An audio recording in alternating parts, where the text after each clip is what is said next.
सद्गुरुदेव भगवान की जय। इसी जन्म में आनंद प्राप्ति कर लो, न सर्वेषु कल्पेषु भोगना पड़ेगा।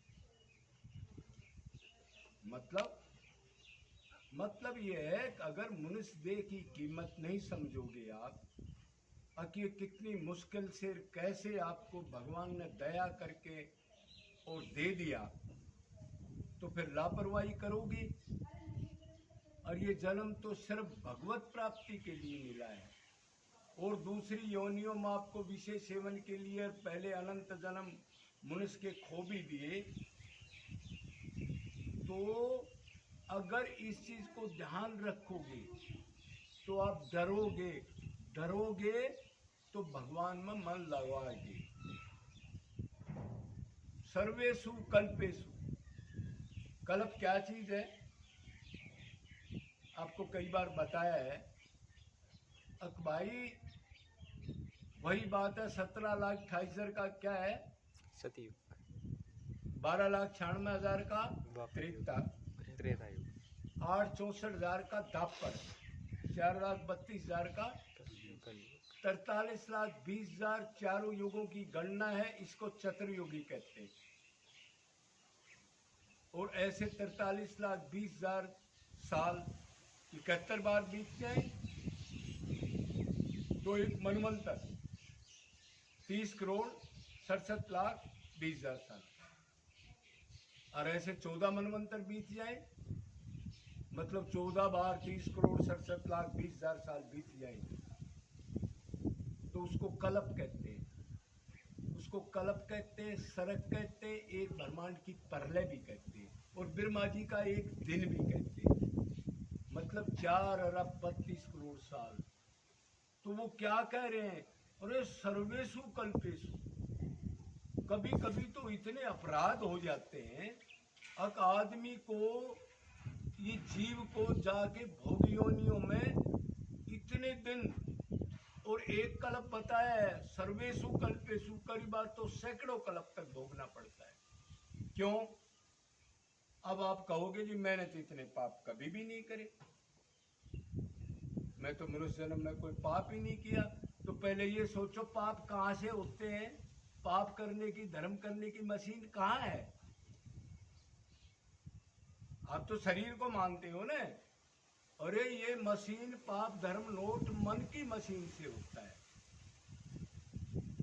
मन में आपने आज दिन में 10 बार कोई अलग संसारिक चीज सोची, किसी को अच्छा बुरा सोचा, आपका क्रोध में मन गया, लोभ में गया, मोह में गया, ईर्ष्या में गया, काम वासना में गया, और कितनी बार गया। अरे भगवान में नहीं लगाओगे तो उसी में पता नहीं हजारों करोड़ों बार चला जाए। तो भगवान ने नोट नहीं कर लिया? आपको तो याद है ना कि वो मन की नोट करता है, हर एक के हृदय में बैठा रहता है। मनुष्य के हृदय में नहीं, अनंत जीव है। उसको कहते हैं क्षरुपदायिक विष्णु, जो हर एक के हृदय में बैठ करके और जो सोचता है उसी को नोट करता है, और इंद्रियों को, प्राण को कर्म करने की, आत्मा के में प्रविष्ट होकर शक्ति देता है, और जो नया कर्म सोचता है उसके कर्म नोट करता है। तो इसलिए कह रहा है मन से नोट होता है, और मन से आप एक एक दिन में हजार अपराध कर लेता है। अब सोचो वो 10 साल जिया, 20 साल जिया, 30 साल, 100 साल जिया। अपराध का मतलब जो संसार में मन गया वो अपराध ही है सारा। तो फिर उसका क्या फल मिलेगा? तो इसलिए इस जन्म को लापरवाही में मत खो। ये जन्म कीमती है, और अगर अब की बार भी आनंद प्राप्ति, कृष्ण प्राप्ति नहीं हुई तो भोग योनियों में फिर तरह के भोग भोगने पड़ेंगे। अभी देखो ना एक पशु की क्या हालत है बेचारे की। वो किसी घर में ही पशु है, उसको बांध दिया और वो आदमी चला गया, वो धूप में ही खड़ा है। वो कोई काम चला गया, भूल गया, या उसको ध्यान नहीं है कि भाई उसको कष्ट हो रहा है तो मेरे को ही कष्ट हो रहा है, उसको पानी नहीं दिखाया, कई बार ऐसी रस्सी से बांध दिया इतना नीचे वो मुंह ऊपर भी नहीं कर सकता। कितने पक्षी, कितने कीट पतंग कैसे दुख झेलते हैं, कभी सर्दी, कभी गर्मी, कभी ओले पड़ रहे हैं, कभी भूकंप है, कभी तेज आंधी आती है, उसमें अंडे उड़ के फूट जाते हैं, पक्षी भी लड़खड़ा के नीचे गिर जाता है। कितना दुख भोगता होगा वो। और उसकी अटैचमेंट ये नहीं है कि मेरे बच्चों का आज ये हो गया, कितने दुख भोगे उसने। और आज तुम ये कर रहे हो और घर में लेकर के अरे ऐसी ऐसी दवाएं चला दी इन लोगों ने जहर की, और किसी जीव को जिंदा नहीं छोड़ेंगे ये। और मच्छरों पर लग रहा है स्प्रे करने, मक्खियों पर लग रहा है स्प्रे करने। क्या कर रहे हो तुम? महाराज मैंने तो कोई पाप नहीं किया।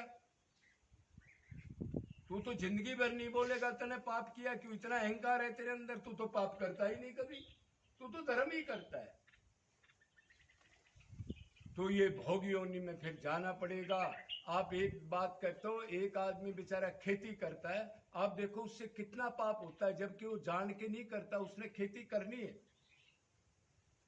वो पानी देता है, कितने कीट पतंग कितने उसमें मर जाते हैं, कितने बार ट्रैक्टर वगैरह चलाते हैं, कितने जीव मर जाते हैं। तो आप कहोगे जी तो पाप नहीं लगेगा, क्यों? तो अनजाने में कर दिया, मैंने खेती करनी ही थी। हाँ वो तो ठीक है, खेती तो आपने करनी थी, लेकिन इसका कुछ तो आप प्रायश्चित करते। क्या प्रायश्चित करें जी?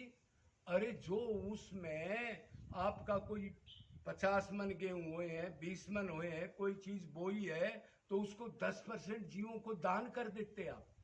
अरे महाराज जी वो तो हम मरेंगे तब भी नहीं करेंगे, तो फिर भोगेगा। फर्ज बनता है ना आदमी का। अब जो उसके पास मिला है वो भगवान का है, उससे ऐसी बात हुई है तो जीवों के प्रति कुछ प्रायश्चित करके चला जाए आदमी। तो भोगियों में बड़ा दुख है, सावधान हो जाओ। और इसी जन्म में अपना काम कर लो, निष्काम प्रेम कर लो, श्री कृष्ण से निरंतर करो, गैप मत दो। निष्काम करो, सिर्फ कृष्ण को ही चाहो और किसी को नहीं चाहो, और अनन्य भक्ति करो। 7 माँ बाप की भक्ति कर रहे हो, 7 प्लाट दुकान की भक्ति कर रहे हो, भक्ति का मतलब मन से चिंतन करना, और कृष्ण की भी भक्ति कर रहे हो। ये फिर टाइम नहीं मिलेगा महाराज, देखा जाएगा, देखा नहीं जाएगा, भोगेगा। देखने का तो ये है कर्म योनि, और कोई है नहीं 84 लाख में। इसी से कर्म करता है, इसी का नोट होता है, इसी से धर्म अर्थ काम मोक्ष भगवत की नरक कोई भी चीज प्राप्त कर सकता है। लापरवाही मत करो, और इसी जन्म में अपने लक्ष्य को हासिल कर लो, और बाद में ये टाइम नहीं मिलेगा। तो बोलो कृष्ण भगवान की जय जय श्री राम।